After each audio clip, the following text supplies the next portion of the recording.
Fala pessoal, tudo bem? Olha só, vou explicar para vocês de uma vez por todas, tá? Quando que é mais vantajoso você investir numa empresa de dividendos, quando que é mais vantajoso investir numa empresa de crescimento, tá bom?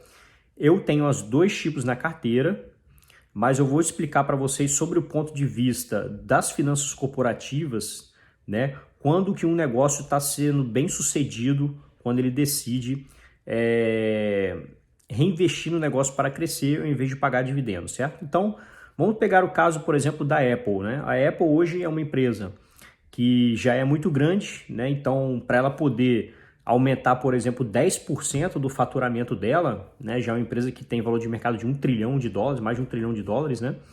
Ela tem que fazer muito investimento, né? Então, hoje ela tem tanto caixa que ela já não tem mais, digamos assim, o que fazer com aquele dinheiro, né? E aí ela anunciou recentemente que ela vai pegar aquele excedente de caixa e fazer duas coisas: pagar dividendos, né?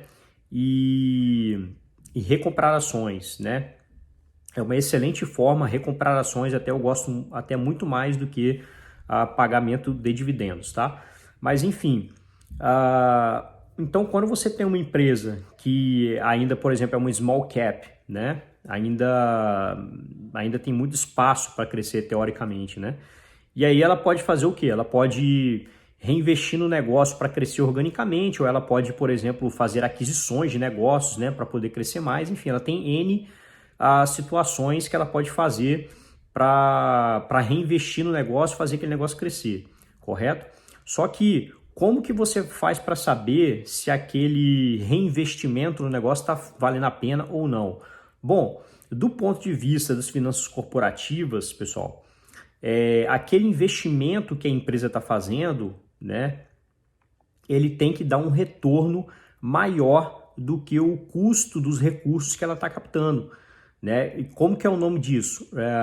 Return on Investment Capital, né? Que é retorno sobre capital investido, né? Que é o ROIC, tá?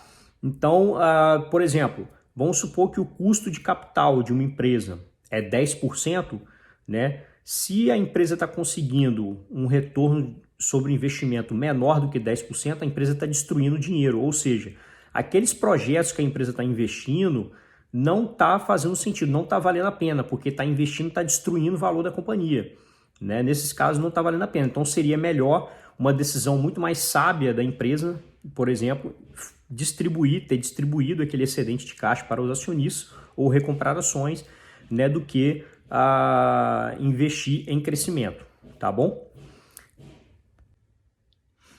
Nós temos vários exemplos de companhias que são bem sucedidas, né, crescendo, né? Isso não quer dizer que ela não pague dividendos, pessoal. Quer dizer que a proporção de dinheiro que ela usa para reinvestir no negócio é muito maior do que ela paga dividendos. Existem, obviamente, empresas que também não pagam dividendos, mesmo tendo lucro. Nos Estados Unidos não tem esse negócio de obrigatoriedade de distribuição mínima de 25% do lucro, igual existe no Brasil. Eu acho isso maravilhoso, porque dá liberdade para a empresa decidir o que vai fazer com o dinheiro, né? E nem sempre o melhor momento, especialmente quando a ação está muito cara, né? O retorno sobre os dividendos é muito baixo, né? Quanto mais caro, o que é o retorno sobre dividendos? É o dividendo dividido pelo preço da ação. Então, se você tem uma ação que está com um preço muito alto, né? Talvez não seja vantajoso você pagar dividendos, porque o seu retorno vai ser baixo, você vai ganhar 1, 2%, né, sobre os dividendos lá. O que vai valer a pena? Talvez seja melhor, de repente, até a empresa fazer um lançamento de novas ações, né, para aproveitar o preço que está caro demais, captar bastante dinheiro e fazer reinvestimentos no negócio a um custo muito mais baixo, né, porque foi barato captar aquele dinheiro.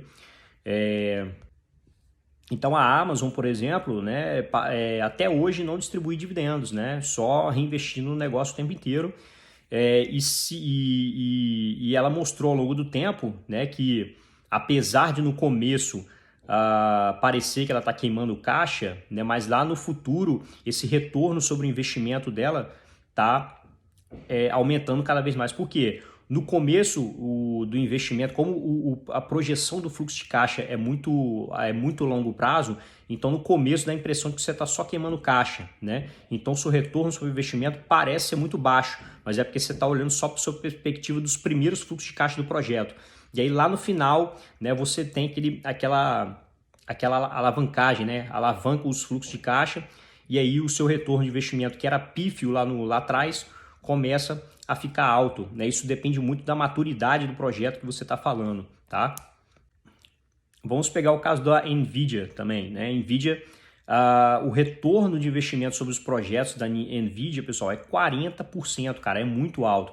Obviamente que nem todos os projetos, eu não estou falando que todos os projetos vão dar certo, mas se você pega o bolo todo, né, das aquisições que deram errado, as aquisições que deram certo, os projetos que deram certo, projetos que deram errado, no final do ano, juntando aquele bolo todo, o que interessa é que ela está entregando um retorno de 40% ao ano, né? Agora, se isso é sustentável ou não a longo prazo, provavelmente não, porque é um retorno altíssimo, né? Mas ela está conseguindo entregar. Então, enquanto ela está conseguindo entregar muito resultado para os acionistas, valeu muito a pena, né, ela ter reinvestido no negócio ao invés de pagar dividendos. A mais que se trata de uma empresa de tecnologia, né? Se para de reinvestir, começa a ficar complicada a vida. Outro case de bastante sucesso no Brasil, né, que é um setor até, digamos, tradicional, aluguel de carros, Locamérica, fazendo aquisições direto, reinvestindo no negócio, conseguindo crescer, né, 50% ao ano durante um bom tempo já, né, e conseguindo manter a rentabilidade do negócio. Agora, sempre o que acontece às vezes, né? Você, geralmente enquanto a economia está indo bem, você consegue aumentar o seu retorno sobre o investimento, né? E também movido pelas taxas baixas de juros, né, que está ocorrendo tanto no Brasil, para padrões brasileiros é óbvio, quanto nos Estados Unidos, fica muito mais fácil você entregar retorno para o acionista. Então, às vezes, você não precisa nem de um retorno sobre o investimento tão alto assim para ser mais alto do que o seu custo de capital. Então, em épocas de destruição de valor das companhias, ou que é quando a taxa de juros está muito alta, né, você pega a economia aí, é igual a taxa Selic no Brasil é 14,25, fica muito difícil, né, valer a pena você reinvestir no negócio, porque você precisa fazer um esforço danado para captar dinheiro barato no mercado, né? Provavelmente uma empresa brasileira vai captar até no exterior para reduzir esse custo, e aí ela precisa de um retorno sobre investimento muito alto. Então, às vezes, você reinvestir no negócio pode ser vantajoso num determinado período, né? Principalmente macroeconomicamente falando, favorável, e em outro período isso não ser mais vantajoso, tá? Então, eu queria dar essa visão para vocês, né, do que seria, o que é mais vantajoso, Roberto, investir em empresa de dividendo, de crescimento. Cara, vai ter ambos os casos bem sucedido, e empresa de crescimento que é bem sucedida, com certeza vai te dar um retorno muito maior ao longo do tempo. Por quê? O que é um bom dividendo? Cara, um bom dividendo é um retorno entre 5% e 10% no Brasil, né? Poucas empresas pagam mais de 10% ao ano. Então, você está pegando aquele dinheiro ali de dividendos que a empresa está te pagando e reinvestindo na ação para poder aquilo ali fazer os juros compostos ao longo do tempo. Mas imagina você ter, por exemplo, um investimento da NVIDIA, né, lá nos Estados Unidos, pô, o seu retorno está sendo 40% ao ano, só que você não está enxergando, você enxerga só o dividendo, né, que cai na sua conta. Só que a empresa está pegando aquele dinheiro que você investiu lá no passado e está reinvestindo no negócio o tempo inteiro, fazendo juros compostos dentro da empresa, né, fazendo aquele negócio ficar gigante, e aí o preço da ação, obviamente, vai acompanhar o crescimento da receita e dos lucros, né? Então, a forma de entregar valor é diferente, né, e obviamente que não tem nem comparação.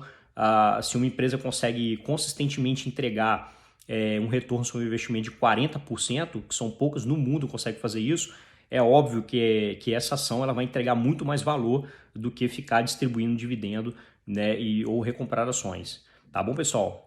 Mas, obviamente, né, a opção de você reinvestir no negócio, é claro que ela é sempre mais arriscada, né, do que você remunerar os acionistas com dividendos, tá bom? Espero que tenham gostado da dica, valeu, um abração aí.